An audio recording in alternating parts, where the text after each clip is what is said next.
तो आज के वीडियो में हम लोग एक नया कॉन्सेप्ट इंट्रोड्यूस करने वाले हैं जिसको हम ड्रिफ्ट वेलोसिटी बोलते हैं। ठीक है, तो हमने अब तक पढ़ा कि भाई अगर आपके पास इलेक्ट्रॉन्स हैं या फिर चार्ज है, उसको अगर आप कंट्रोल्ड वे में एक पर्टिकुलर डायरेक्शन में चलने पे मजबूर कर सकते हैं तो आप इलेक्ट्रिक करंट पैदा कर सकते हैं। और एक तरीका चार्जेस को कंट्रोल वे में मूव करने का एक पर्टिकुलर डायरेक्शन में क्या, बैटरी लगा दो। ठीक है, हमने देखा था जब बैटरी लगाती हो आप तो जो इलेक्ट्रॉन्स हैं वो नेगेटिव टर्मिनल से पॉजिटिव टर्मिनल की तरफ मूव करते हैं, और जब वो मूव करते हैं तो वो इलेक्ट्रिक करंट पैदा करते हैं, राइट। और उससे आप कुछ काम निकाल सकते हो। फॉर एग्जांपल आप एक बल्ब लगा दो बीच में और बल्ब जलेगा। ठीक है, तो आज हम क्या करने वाले हैं, आज हम वायर के अंदर घुसने वाले हैं, उसके अंदर जाने वाले हैं, देखेंगे कि भाई क्या चल रहा है अंदर, क्या कर रहे हैं इलेक्ट्रॉन्स, राइट। और कुछ ऐसी चीज़ बताने वाले हैं जो आपने बिल्कुल गैस नहीं की होगी, आपको शायद थोड़ी हैरान परेशान करेगी वो। ठीक है, तो हमने ये जो डायग्राम बनाई है यहाँ पे एग्जैक्टली वही चीज़ आपकी टॉर्च में होता है। ठीक है, तो अब मैं अगर आपसे पूछूं, बताओ भाई जब आप टॉर्च को ऑन करते हो तो जो इलेक्ट्रॉन, कोई एक इलेक्ट्रॉन जो यहाँ पे है उसको कितना टाइम लगेगा यहाँ से शुरू करके यहाँ तक पहुँचने के लिए, नेगेटिव से पॉजिटिव जाने के लिए कितना टाइम लगेगा। तो आप बोलोगे यार ये तो सिंपल सा क्वेश्चन था, आप हमारा टाइम वेस्ट कर रहे हो, इसमें तो कोई ज़्यादा दिक्कत होनी नहीं चाहिए, मुश्किल होनी नहीं चाहिए।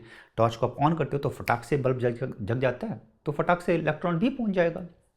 तो अगर आप ऐसा सोचते हो तो ये जायज़ रीजनेबल सी थिंकिंग है, क्योंकि कॉमन सेंस आपको बताएगी कि भाई ऐसा होना चाहिए कि टॉर्च को ऑन करते हो फटाक से बल्ब जगता, मतलब इलेक्ट्रॉन फटाक से यहाँ से यहाँ मूव कर रहा होगा। ठीक है, लेकिन प्रॉब्लम ये है कि भाई ऐसा नहीं होता। ठीक है, तो अभी आपको थोड़ा बेचैन करने के लिए मैं आपको बता दूं कि भाई जब आप टॉर्च को ऑन करते हो तो इवन दो जो बल्ब है आपका एकदम जल जाता है, लेकिन इलेक्ट्रॉन जो हैं, अगेन डिपेंडिंग अपॉन किस तरह की टॉर्च है आपकी, इलेक्ट्रॉन्स को एक टर्मिनल से दूसरे टर्मिनल तक पहुंचने में आधे पौने घंटे से ज़्यादा टाइम लग सकता है। जब आप बैटरी लगाते हो तो आप इलेक्ट्रिक फील्ड सेटअप कर रहे हो, तो इलेक्ट्रिक फील्ड जब सेटअप होती है अंदर वो इंस्टेंटली एकदम सेटअप हो जाती है, वो ऑलमोस्ट स्पीड ऑफ लाइट की स्पीड से सेटअप हो जाती है अंदर। लेकिन जो इलेक्ट्रॉन्स मूव करते हैं वो बहुत आहिस्ता मूव करते हैं, और ये आपको हैरान परेशान करना चाहिए। और इस वीडियो में हम इसी हैरानी को थोड़ा कम करने की कोशिश करेंगे। ठीक है, तो अब इस हैरानी को थोड़ा करीबी से देखते हैं कि भाई क्यों आपको हैरान करना चाहिए। ठीक है, लेकिन उसके लिए अपने को थोड़ा मसाला तैयार करना पड़ेगा, और मसाले के लिए कुछ कॉन्सेप्ट जो हमने न्यूटोनियन मैकेनिक्स में पढ़े थे उनका यूज़ करना पड़ेगा। ठीक है, तो क्या करते हैं हम लोग जल्दी से कुछ कॉन्सेप्ट्स को रिवाइज कर लेते हैं। लेकिन एक बात याद में रखने वाली कि जब इलेक्ट्रॉन्स की बिहेवियर की बात करते हैं हम लोग, उनको समझने की बात करते हैं, तो क्वांटम मैकेनिक्स यूज़ करनी पड़ती है। ठीक है, लेकिन आज हम सिंपल आपको आइडिया देने के लिए जस्ट अप्रॉक्सीमेशन करेंगे, और उसके लिए न्यूटोनियन मैकेनिक्स काफ़ी है। ठीक है, तो हमने न्यूटोनियन मैकेनिक्स में देखा था कि भाई जब भी आपके पास फोर्स लग रही है उसके कारण क्या होता है, एक्सेलरेशन पैदा होती है। और एक्सेलरेशन क्या होती है, चेंज इन वेलोसिटी। जब भी आपकी वेलोसिटी चेंज हो रही है उसको हम एक्सेलरेशन बोलते हैं, यानी कि वेलोसिटी के चेंज होने का डरावना नाम क्या होता है, एक्सेलरेशन होता है। तो अगर किसी ऑब्जेक्ट पे कुछ फोर्स लग रही है और फॉर एग्जांपल वो 2 मीटर पर सेकंड स्क्वायर एक्सेलरेशन पैदा कर रही है, तो उसका मतलब क्या है, उसका मतलब ये है कि भाई उस ऑब्जेक्ट की वेलोसिटी हर एक सेकेंड में 2 मीटर पर सेकेंड से चेंज हो रही है। फॉर एग्जाम्पल सेम फोर्स एक ऑब्जेक्ट पे लग रही है जिसकी कुछ इनिशियल वेलोसिटी कितनी है, 3 मीटर पर सेकेंड, तो एक सेकेंड के बाद इसकी वेलोसिटी कितनी हो जाएगी, दिस प्लस चेंज, चेंज कितना हो रहा है 2 मीटर पर सेकेंड, तो 5 मीटर पर सेकेंड। 2 सेकंड के बाद वेलोसिटी कितनी हो जाएगी इसकी, दिस प्लस 2, 7 मीटर पर सेकेंड। सिमिलरली 3 सेकंड के बाद अगर अज्यूम करें कि फोर्स 3 सेकंड तक लग रही है, तो 3 सेकंड के बाद कितनी वेलोसिटी हो जाएगी, दिस प्लस दिस, 9 मीटर पर सेकेंड। ठीक है, तो कहने का मतलब यह है कि जब भी फोर्स लगती है उसके कारण क्या होता है, वेलोसिटी आपकी चेंज होती है। ठीक है, और दूसरी बात ये जो हमने ये v3 निकाला है, अब ये क्या है, 3 सेकंड के बाद वेलोसिटी किसके बराबर होगी, राइट। इसको हम जनरलाइज कर सकते हैं कि भाई किसी एक टाइम t पे वेलोसिटी किसके बराबर होगी, initial velocity u plus a, कितनी वेलोसिटी चेंज हो रही है हर second, that is a, multiply करो उसको t, कितने टाइम तक वेलोसिटी चेंज हो रही है। तो कहने का मतलब ये है कि आपकी वेलोसिटी किसी एक टाइम पे डिपेंड करती है कि कितने टाइम तक फोर्स लग रही है, टाइम पे डिपेंड करती है वो। अगर 2 सेकंड तक लग रही है तो वेलोसिटी कितनी होगी, 7 मीटर पर सेकंड होगी। अगर 3 सेकंड तक फोर्स लग रही है तो वेलोसिटी कितनी होगी, 9 मीटर पर सेकंड, राइट। तो हम बात किया हैरान करने वाली बात, तो मेरे पास यहाँ पे बैटरी लगाई अगर मैंने, तो मेरे को पता है कि भाई इलेक्ट्रिक फील्ड सेटअप हो जाएगी इस डायरेक्शन में, राइट। अपने को ये भी पता है कि जब आपके पास एक इलेक्ट्रिक फील्ड है उसमें आप एक चार्ज रख रहे हो तो उस पर फोर्स लगेगी। ठीक है, तो जो कंडक्टर के अंदर इलेक्ट्रॉन्स हैं उस पर क्या होगा, फोर्स लगेगी इस डायरेक्शन में। अब अगर इलेक्ट्रॉन पे फोर्स लग रही है तो इसके मुताबिक इलेक्ट्रॉन को एक्सेलरेट करना चाहिए, मतलब इलेक्ट्रॉन्स की वेलोसिटी चेंज होनी चाहिए, और वेलोसिटी किसी एक टाइम पे डिपेंड करनी चाहिए। लेकिन हैरान करने वाली बात है कि ऐसा नहीं होता है। तो अब देखते हैं कि भाई अंदर क्या चल रहा है, ठीक है। तो अगर मेरे पास एक कंडक्टर है जिसको मैंने ऐसा रखा हुआ है कहीं भी, बैटरी के साथ कनेक्टेड नहीं है वो, तो हमने देखा था कि भाई उसमें इलेक्ट्रॉन जो है वो रैंडम डायरेक्शन में मूव किए जाते हैं इधर उधर। तो जो नेट मूवमेंट होता है किसी डायरेक्शन में वो जीरो होता है, और इसलिए नेट वेलोसिटी भी जीरो होगी किसी डायरेक्शन में, ठीक है। लेकिन अब मैं क्या करता हूँ, इस कंडक्टर को मैं एक बैटरी के साथ जोड़ देता हूँ, तो इस केस में इस डायरेक्शन में इलेक्ट्रिक फील्ड सेटअप हो जाएगा और इलेक्ट्रॉन्स को इस डायरेक्शन में एक फोर्स लगना शुरू हो जाएगा। तो अब अगर मैं अज्यूम करूं कि कंडक्टर के अंदर खाली इलेक्ट्रॉन्स ही हैं और कुछ नहीं है, तो अगर वो केस है, तो जब फोर्स इस डायरेक्शन में लग रही है तो इस केस में इलेक्ट्रॉन्स एक्सेलरेट करेंगे, मतलब उनकी जो वेलोसिटी होगी वो टाइम पे डिपेंड करेगी। यानी कि अगर आप बैटरी लगाने के 1 मिनट बाद इलेक्ट्रॉन्स की वेलोसिटी चेक करते हैं और 10 मिनट के बाद वेलोसिटी चेक करते हैं, तो वेलोसिटी में डिफरेंस होगा, वेलोसिटी टाइम पे डिपेंड करेगी, राइट। लेकिन आपने को पता है भाई कंडक्टर के अंदर इलेक्ट्रॉन्स के अलावा और भी जीव जंतु पाए जाते हैं, और भी प्राणी मिलते हैं वहाँ पे। फॉर एग्जांपल जो पॉजिटिव आयन्स होते हैं वो भी रहते हैं उसके अंदर। तो उसके कारण क्या होता है, इलेक्ट्रॉन्स बहुत देर तक स्ट्रेट लाइन में मूव नहीं कर पाता है, उसका टकराव होता रहता है इन पॉजिटिव आयन्स के कारण। उसके कारण उसकी स्पीड चेंज हो जाती है, उसकी डायरेक्शन चेंज हो जाती है, एंड सो ऑन, ठीक है। तो हम पहला एक केस देखते हैं जहाँ पे बैटरी नहीं लगाई हुई है हमने, तो एक इलेक्ट्रॉन का पाथ देखेंगे कैसा रहता है। तो इलेक्ट्रॉन्स, ये हमारे पास इलेक्ट्रॉन है, इसके पास थर्मल एनर्जी के कारण इसमें कुछ मोशन रहेगा, इसकी कुछ वेलोसिटी रहेगी, राइट। तो ऐसा अज्यूम करते हैं कि ये इस डायरेक्शन में मूव कर रहा है, तो स्ट्रेट लाइन में मूव करता रहेगा, लेकिन यहाँ पे क्या करेगा, इसका टकराव होगा इस पॉजिटिव आयन के साथ। उसके कारण क्या होगा, इसकी स्पीड चेंज हो जाएगी, इसकी डायरेक्शन चेंज हो जाएगी। फॉर एग्जाम्पल शायद ये इस डायरेक्शन में मूव करने लगे, अगेन टकराव होगा यहाँ से ऐसा, अगेन टकराव होगा ऐसा, राइट। तो ये सब देख सकते हैं कि भाई ज़्यादा देर तक इलेक्ट्रॉन जो है वो स्ट्रेट लाइन में मूव नहीं कर पाता, उसका टकराव होता रहता है, जिसके कारण उसकी स्पीड चेंज होती रहती है, डायरेक्शन चेंज होती रहती है, ठीक है। तो अब दूसरा केस देखते हैं जहाँ पे आपने बैटरी लगाया कंडक्टर को, ठीक है। तो आपकी इस डायरेक्शन में इलेक्ट्रिक फील्ड सेटअप हो जाएगी, मतलब इस डायरेक्शन में आपके जो इलेक्ट्रॉन्स हैं उनको फोर्स लगना शुरू हो जाएगी उन पे, ठीक है। तो मेरे पास जो इलेक्ट्रॉन था उसकी ओरिजिनल वेलोसिटी इस डायरेक्शन में थी, राइट। तो इस वेलोसिटी का कुछ एक्स कॉम्पोनेंट होगा इस डायरेक्शन में, राइट। तो अब इस डायरेक्शन में फोर्स भी लग रही है, तो क्या होगा, ये कॉम्पोनेंट की जो वेलोसिटी है वो चेंज होना शुरू हो जाएगी, राइट। तो जो आप देख सकते हैं जो ग्रीन लाइन है ये थोड़ा शिफ्ट होना शुरू हो जाएगा इस तरफ, राइट। लेकिन इंपॉर्टेंट बात, गौर करने वाली बात यह है कि भाई वेलोसिटी चेंज खाली तब तक होगी जब तक ये नेक्स्ट आयन के साथ टकराता नहीं है। खाली जितना टाइम लगता है उसको यहाँ से जहाँ तक पहुँचने के लिए, खाली उतने ही टाइम के लिए वेलोसिटी चेंज होगी। टकराव के बाद अगेन वेलोसिटी रैंडम है, फिर अगेन वेलोसिटी चेंज होना शुरू होगी जब ये यहाँ से लेकर यहाँ तक ट्रैवल करेगा, उतने टाइम के लिए अगेन वेलोसिटी चेंज होगी। फिर टकराव के बाद अगेन वेलोसिटी रैंडम, फिर अगेन वेलोसिटी चेंज होना शुरू होगी यहाँ से लेकर यहाँ तक। तो जैसे हमने देखा कि भाई जो वेलोसिटी है वो दो कोलिजन के बीच में जितना टाइम लगता है खाली उसी टाइम के लिए चेंज होगी। लेकिन अगर आप देखो तो यहाँ पे डिफरेंट कोलिजन्स के बीच में डिफरेंट टाइम लग रहा है। फॉर एग्जाम्पल यहाँ पे कम टाइम लग रहा है, यहाँ पे ज़्यादा टाइम लग रहा है। तो अगर आपने को कोलिजन टाइम निकालने का है तो क्या करना पड़ेगा, अपने को एवरेज कोलिजन टाइम निकालना पड़ेगा। जितने भी कोलिजन, जितने भी टकराव हो रहे हैं उनके बीच में टाइम देखो और डिवाइड करो जितने कोलिजन्स हो रहे हैं, मतलब divided by number of collision, तो अपने को वो एवरेज कोलिजन टाइम देगा, ठीक है। और ये इस वीडियो का सबसे इंपॉर्टेंट पॉइंट है। अगर आप इसको समझ सकते हो तो आपको ड्रिफ्ट वेलोसिटी परेशान नहीं करेगा कि भाई कंडक्टर्स में जब इलेक्ट्रॉन मूव करते हैं तो जो एक्सेलरेशन है वो डिपेंड नहीं करता है कि आपने कितनी देर तक बैटरी लगा के रखा हुआ है, यानी वो टाइम पे डिपेंड नहीं करता, वो खाली एवरेज कोलिजन टाइम पे डिपेंड करता है जो बहुत कम होता है।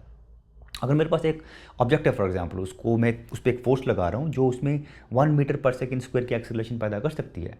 अगर मैं 3 घंटे तक वो फोर्स अप्लाई करता रहा हूँ तो इवन दो अगर स्टार्टिंग वेलोसिटी उस ऑब्जेक्ट की 0 है, वो 3 घंटे के बाद उसकी वेलोसिटी अराउंड 10 किलोमीटर पर सेकंड के लगभग हो जाएगी। लेकिन यहाँ पे क्या बोल रहे हैं कि भाई डिपेंड नहीं करता कि आपने 2 घंटे के लिए, 3 घंटे के लिए, 5 घंटे के लिए बैटरी लगा कर रखा हो, टाइम पे डिपेंड नहीं करता, खाली एवरेज कोलिजन टाइम पे डिपेंड करता है और वो बहुत छोटा होता है, ठीक है। तो अब देखते हैं भाई किसी एक इलेक्ट्रॉन के लिए एक्स डायरेक्शन में एक्सेलरेशन किसके बराबर होगी, ठीक है। तो एक्सेलरेशन किसके बराबर होती है, फोर्स डिवाइड बाय मास। इस केस में फोर्स किसके बराबर होगी, चार्ज इनटू इलेक्ट्रिक फील्ड। अगर अज्यूम करें कि भाई जो इलेक्ट्रिक फील्ड है वो एक्स डायरेक्शन में है तो फोर्स किसके बराबर होगी, small E into capital E, उसको डिवाइड करो मास से, क्या आ जाएगा आपके पास, एक्सेलरेशन आ जाएगी, ठीक है। तो ये एक्सेलरेशन उस इलेक्ट्रॉन में हो रही है, ठीक है। अब देखते हैं कि भाई इस एक्सेलरेशन के कारण उसकी वेलोसिटी कितनी चेंज होगी, तो वो कैसे निकालेंगे, v equal you plus A T निकाल के, ठीक है। u यहाँ पे क्या है, u 0 होगा क्योंकि बैटरी के बिना अंदर जो इलेक्ट्रॉन मूव कर रहे हैं, लेकिन नेट वेलोसिटी क्या होती है बैटरी के बिना अंदर 0 होती है, राइट। 0 प्लस ए एक्सेलरेशन ये है, और t टाइम क्या होगा, दो टकराव के बीच में जो टाइम है वो होगा, ठीक है। तो ये आ गई आपकी वेलोसिटी दो टकराव के बीच में एक इलेक्ट्रॉन की, ठीक है। तो अभी ये आ गई एक्सप्रेशन आपकी किसी एक इलेक्ट्रॉन के लिए, ठीक है। लेकिन हमने देखा था कि भाई ये जो कोलिजन टाइम है, ये वाला टाइम जो है, ये डिफरेंट इलेक्ट्रॉन्स के लिए डिफरेंट होता है, अलग होता है, ठीक है। तो अब अगर हम क्या करें, बहुत सारे इलेक्ट्रॉन्स को किसी एक इंस्टेंट, किसी एक टाइम पे ऑब्जर्व करें और उनकी एवरेज वेलोसिटी निकालें, तो किसके बराबर होगी? वो इसी के बराबर होगी, लेकिन इस टाइम की जगह आपके पास क्या आ जाएगा? एवरेज कोलिजन टाइम आ जाएगा, ठीक है। और जो वेलोसिटी आपके पास आएगी उसको बोलते हैं हम ड्रिफ्ट वेलोसिटी बोलते हैं, ठीक है। तो अभी हमने जो एक्सप्रेशन निकाली ड्रिफ्ट वेलोसिटी की, उसको अगर आप ढंग से देखो तो उसमें एक बड़ी हैरान करने वाली बात है, बड़ी मजे की बात है, वो ये है कि भाई जो आपकी ड्रिफ्ट वेलोसिटी है वो टाइम पे डिपेंड नहीं करती है, वो एवरेज कोलिजन टाइम पे डिपेंड करती है। और वो देखेंगे हम बाद में कि वो आपका टेम्परेचर पे डिपेंड करता है। तो इवन तो आपने एक फोर्स अप्लाई की हुई है, आप इलेक्ट्रिक फील्ड अप्लाई कर रहे हैं, लेकिन किसी एक टाइम पे जो वेलोसिटी है वो टाइम पे डिपेंड नहीं कर रही है, जो बड़ी हैरान करने वाली बात है, क्योंकि फोर्स जब भी लगती है उसके कारण वेलोसिटी चेंज होता है। और यहाँ पे हम बोल रहे हैं कि भाई वेलोसिटी जो है वो टाइम पे डिपेंडेंट ही नहीं है, ठीक है। जैसे हमने देखा कि जब बैटरी लगाते हो आप, तो इलेक्ट्रॉन्स में एक्सेलरेशन की बजाय, उनकी वेलोसिटी चेंज होने के बजाय उनको एक नॉन जीरो एवरेज वेलोसिटी मिल जाता है, जो उनको इलेक्ट्रिक फील्ड की ऑपोजिट डायरेक्शन में मूव करना शुरू करता है, उनको ड्रिफ्ट करना शुरू करता है। और किस वेलोसिटी से मूव करता है? उनको इस वेलोसिटी से, और इसको ड्रिफ्ट वेलोसिटी भी बोलते हैं, ठीक है।